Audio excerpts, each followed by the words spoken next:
Class में सभी बच्चे पढ़ रहे थे, पर किम की नजरें तो बस जैंग पर ही टिकी हुई थी, क्योंकि वो मन ही मन उससे बेहद प्यार करता था। उसे देखते ही किम के पैर एक बार फिर से जमीन से उठने लगे, तो उसने बहुत जोर से अपना टेबल पकड़ लिया ताकि वो हवा में न उड़ जाए।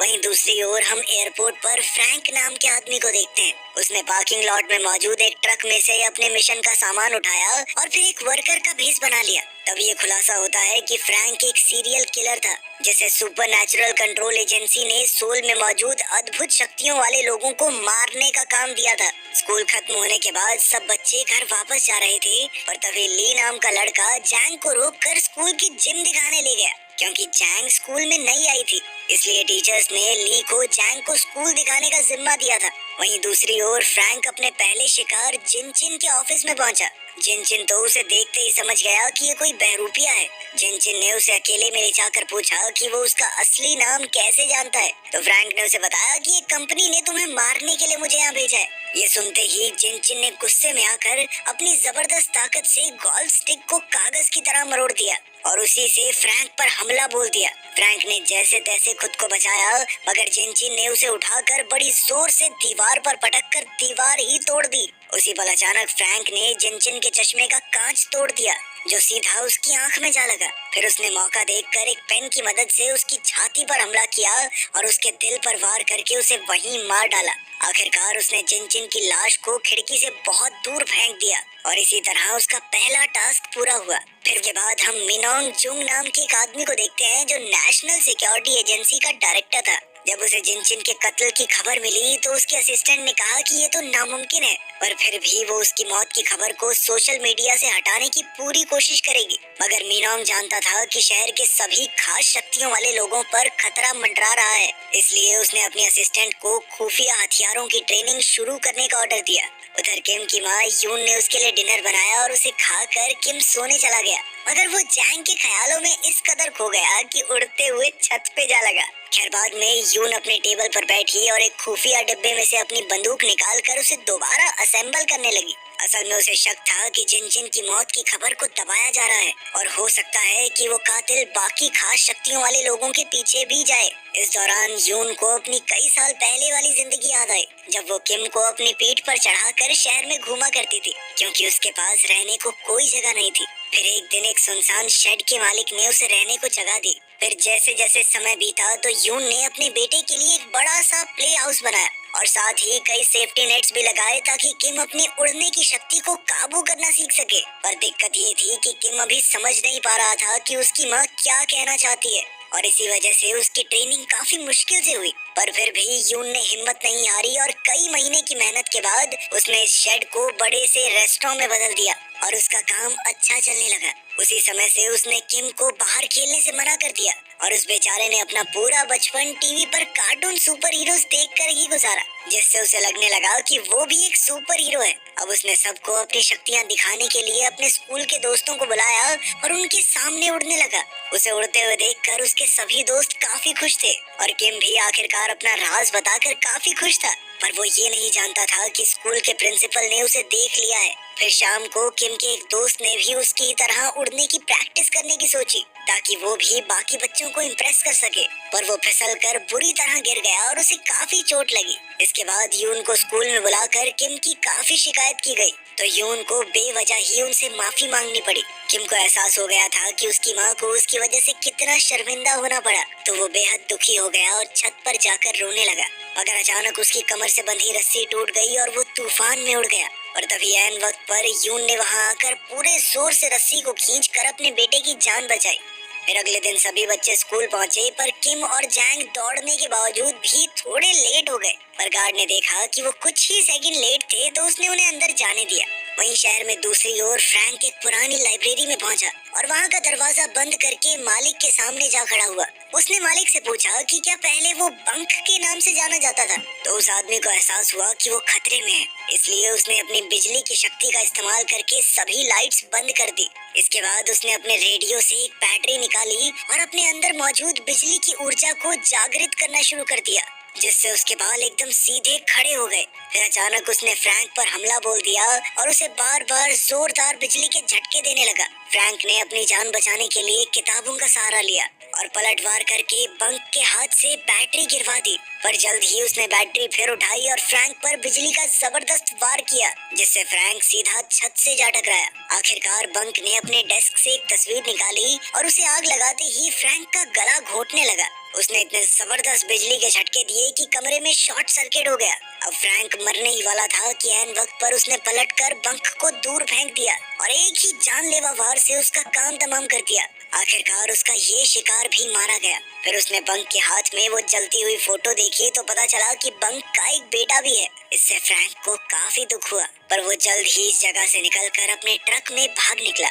उधर स्कूल में जैंग को एहसास हुआ कि स्कूल पहुंचने के लिए दौड़ने की वजह से उसकी यूनिफॉर्म से पसीने की बदबू आ रही थी। इस वजह से वो काफी शर्मिंदा थी और ऊपर से बैंग नाम का एक लड़का उसे परेशान करने लगा। उसने जैंग का स्कूल रिकॉर्ड उठाकर देखा कि वो जिम्नास्टिक्स करती है। फिर वो उसका मजाक बनाने लगा तो ली ने उसे रोककर वापस अपनी जगह पर जाने को कहा। फिर कुछ समय बाद वो जिम में जिम्नास्टिक्स प्रैक्टिस करने गई। घंटों बाद टीवी पर बंक के खून की खबर भी फैल गई तो यून को अपने बेटे किम की हिफाजत की चिंता होने लगी।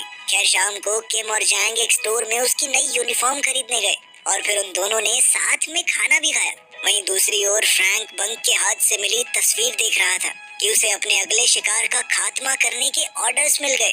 उधर किम और जैंग आपस में बातचीत कर रहे थे और बाद में वो स्कूल में वॉशरूम साफ करने पहुंचे। ये उन्हें पनिशमेंट मिली थी क्योंकि वो सुबह क्लास के लिए लेट हो गए थे। इसी दौरान जैंग की नजर किम की चोट पर पड़ी जो सुबह उनकी टक्कर की वजह से लगी थी। तब जैंग उसके जख्म पर मरहम लगाने लगी, पर उसके करीब आने से किम इतना ज्यादा शर्मा गया कि उसके पैर जमीन से उठने लगे। अब उसने अपनी शक्तियों को छुपाए रखने के लिए जैंग को वॉशरूम से बाहर जाने को कहा, मगर उसके जाने के बाद भी किम अपनी शक्तियों पर काबू न रख सका और अपने आप हवा में उड़ने लगा। फिर अगली सुबह टीचर ने फिर से बैंक के स्कूल न आने की वजह पूछी, पर किसी को इस बारे में कोई जानकारी नहीं थी। ये देखकर ली काफी घबरा गया। स्कूल खत्म होने के बाद जब किम घर लौटा तो उसकी माँ यून ने उसे बहुत डांटा क्योंकि उसने आने में बहुत देरी कर दी थी।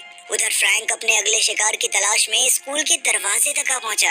तब सिक्योरिटी गार्ड ने उसे दरवाजे से अपना डिलीवरी ट्रक हटाने को कहा तो फ्रैंक चुपचाप वहां से चला गया, मगर गार्ड को उस पर शक हो गया था, जिसके बाद उसने किसी को फोन किया। इसी तरह कई दिन बीत गए और अब जैंग अपनी टीचर के साथ जिम्नास्टिक्स की ट्रेनिंग कर रही थी ताकि वो बेहतर खिलाड़ी बन सके। इसी दौरान ली छुप छुपा कर जैंग को प्रैक्टिस करते हुए देखता रहता क्योंकि वो भी मन ही मन जैंग को चाहने लगा था। एक रात प्रैक्टिस के दौरान अचानक जैंग का पैर मुड़ गया और वो बुरी तरह गिर गई। उसे देखते ही ली उसकी तरफ दौड़ा, पर उसी वक्त किम भी वहां आ गया, जिसके बाद ली बीच में ही रुक गया। दरअसल जैंग को दर्द में देखकर किम तुरंत उड़कर वहां पहुंच गया था, पर जैंग ने बताया कि मुझे ज्यादा चोट नहीं लगी है और फिर वो वापस से ट्रेनिंग में जुट गई। अब वो किम की मदद से एब्स एक्सरसाइज करने लगी, मगर जैंग के इतना करीब आने की वजह से किम घबराकर एक बार फिर से ऊपर उड़ने लगा और अचानक दूर जा गिरा। तभी जैंग उसकी मदद के लिए दौड़कर वहां आई। खैर उसी समय क्लीनर ने वहां आकर उन्हें बाहर जाने को कहा क्योंकि आज उसे जिम्नेजियम की सफाई करनी थी।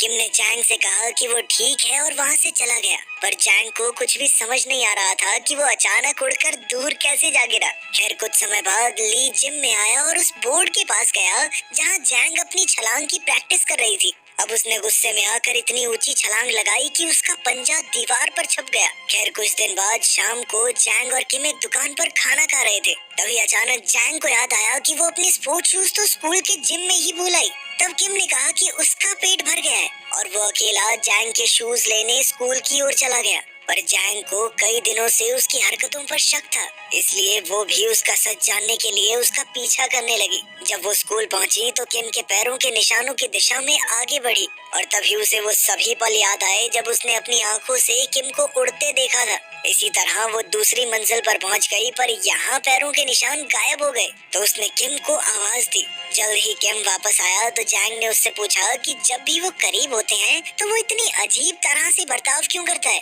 पर किम ने कहा कि ऐसा कुछ नहीं है, मैं तो नॉर्मली ऐसा हूँ। बाद में किम अपने बैग में कुछ ढूंढ रहा था तो जैंग ने देखा कि उसकी बैंडेज उतरने वाली थी, तो वो बैंडेज ठीक करने लगी, पर उसके छूते ही किम इतना शर्मा गया कि वो उसी पल हवा में उड़ गया और सीधा छत से जा चिपका। उसे देखकर जैंग हक्की बक्की रह गई, पर अब उसने किम को बचाने का तरीका ढूंढा। वो एक डब्बे के ऊपर चढ़कर किम की ओर कूद गई और उसे खींचकर अपने साथ जमीन पर ले आई। फिर उसने फटाफट किम को उसका भारी भरकम बैग दिया और आखिरकार सब नॉर्मल हो गया। इसके बाद वो स्कूल से चले गए, पर वो ये नहीं जानते थे कि सिक्योरिटी गार्ड ने कैमरास के जरिए ये सब देख लिया था। उधर घर पर यून डिनर बना रही थी और जब उसने देखा कि किम घर आ गया है तो वो दरवाजे पर गई। उसने देखा कि किम के साथ जैंग भी थी, तो उसे बेहद खुशी हुई क्योंकि काफी समय बाद किम किसी दोस्त को घर लाया था। उसने जैंग को डिनर के लिए रुकने को कहा। वहीं दूसरी ओर फ्रैंक एक ब्यूटी सैलून में गया तो उसकी मुलाकात होंग नाम की एक लड़की से हुई। फ्रैंक ने उसे अपना हेयर कट करने को कहा। हेयर कट के दौरान ही फ्रैंक ने कहा कि वो उसकी सच्चाई जानता है। उसने होंग को नाजू कहकर बुलाया, जो कि उसका असली नाम था। ये सुनते ही नाजू ने तुरंत उस पर कैंची से जोरदार हमला बोल दिया, पर फ्रैंक ने भी उसी पल खड़े होकर उसे जमीन पर पटक दिया। तब ये खुलासा होता है कि फ्रैंक का शरीर किसी भी जख्म को कुछ ही पलों में भर देता था। जैसे ही उसने अपने चेहरे से कैंची बाहर निकाली तो नाजू उस पर गोलियां चलाकर दूसरे कमरे में भाग गई। फिर उसने बड़ी बंदूक निकाली और अपनी एक्सरे विजन की शक्ति से उसने फ्रैंक को दीवार के आर पार देख लिया। तब उसने धुआंधार गोलीबारी चालू कर दी। इधर फ्रैंक भी नाजू का काम तमाम करने दौड़ा और दीवार तोड़कर नाजू पर कूद पड़ा। उसने एक जबरदस्त किक से नाजू को गिरा दिया और फिर उसका गला घोंटने लगा। तब नाजू ने अपनी कैंची उसकी टांग में घोंप दी। इसके बाद उसने इसी कैंची से उसकी गर्दन पर वार किया, पर फ्रैंक ने पहले ही उसे रोक दिया। अब उसने नाजू का गला दबाते हुए उससे पूछा कि आखिर सभी खास शक्तियों वाले लोग अपने बच्चों को क्यों छुपा रहे हैं। नाजू अपनी आखिरी सांसें गिन रही थी, पर फिर भी उसने सच नहीं उगला। उसने कहा कि तुम एक आम किलर हो और गैंग को तुम्हें देखते ही तुम्हारा काम तमाम कर देगा। यार ये सुनकर फ्रैंक को गुस्सा आया, जिसके बाद उसने नाजू के गले में कैंची मारकर उसकी जान ले ली। उसने कहा कि चाहे वो उसे अपने बच्चों का पता ना बताए, मगर जब तुम मरेगी तो फ्यूनरल पे आएंगे ना वो। उधर किम और जैंग उसके कमरे में खाना खा रहे थे कि तभी किम एक बार फिर से उड़कर छत पर जा लगा, तो जैंग ने फिर से उसकी नीचे आने में मदद की। कुछ समय बाद वो अपने घर चली गई तो यून ने देखा कि जैंग अकेली ही चली गई थी। उसने किम को खूब डांटा और अभी के अभी उसे भागकर उसके घर छोड़कर आने को कहा। अब किम अपनी शक्तियों की मदद से जल्द जैंग के पास पहुंचा। उसे देखकर जैंग काफी खुश हुई। एक दिन उसके पिछले स्कूल में उसकी एक क्लासमेट को बाकी लड़कियां बहुत परेशान कर रही थी। उन्होंने उसकी खूब बेइज्जती करके उसे नीचा दिखाया, तो जैंग का पारा सर चढ़ गया और उसने उस लड़की को बचाने के लिए बाकी सभी लड़कियों को स्कूल के बाहर मुकाबले के लिए ललकारा। इसके बाद शाम को सभी बच्चों ने मिलकर इस फाइट को देखा, जहां 17 लड़कियां एक साथ जैंग पर कूद गई थी। लेकिन जैंग को किसी वार से कोई फर्क नहीं पड़ा, क्योंकि उसमें भी अद्भुत शक्तियां थी। उसने हिम्मत नहीं हारी और पलटवार करके सभी दुश्मनों की हड्डी पसली एक कर दी। आखिरकार सबको हराने के बाद वो लीडर की ओर बढ़ी, जो उसे अपनी हील से डराने की कोशिश कर रही थी। लीडर ने जैंग पर हमला करने की कोशिश की, लेकिन जल्द ही वो समझ गई कि उसके हमलों का जैंग पर कोई असर नहीं हो रहा। अब वो डर के मारे चिल्लाने लगी। उस वक्त उस लड़की का बॉयफ्रेंड वहाँ आया और उसने एक बेसबॉल बैट से जैंग पर हमला कर दिया। वो उसे जमीन पर गिराकर बार बार मारता रहा, लेकिन फिर जैंग ने एक पत्थर उठाकर लड़के के पैर पर दे मारा और उसी के बैट से लड़के के सर पर वार कर दिया। इस घटना के बाद जैंग को स्कूल से निकाल दिया गया और उसके पिता को मामला सुलटाने के लिए काफी पैसे भी भरने पड़े। उधर नाजू के अंतिम संस्कार पर फ्रैंक उसके बच्चों से मिला, लेकिन उनसे अपनी माँ के बारे में प्यारी प्यारी बातें सुनकर फ्रैंक का दिल टूट गया और उसने उन्हें मारने का प्लान कैंसिल कर दिया। उधर नेशनल सिक्योरिटी एजेंसी आम लोगों से म्यूटेंट्स के वजूद को छुपाने की हर कोशिश कर रही थी। आखिर में हम देखते हैं कि उस बिजली की ताकत वाले म्यूटेंट का लड़का अपने पिता की मौत का बदला लेने के लिए उसके कातिल को ढूंढ रहा था और उसके अंदर भी अपने पिता की तरह खास शक्तियां मौजूद थी। इस सीरीज का पहला सीजन यहीं खत्म हुआ।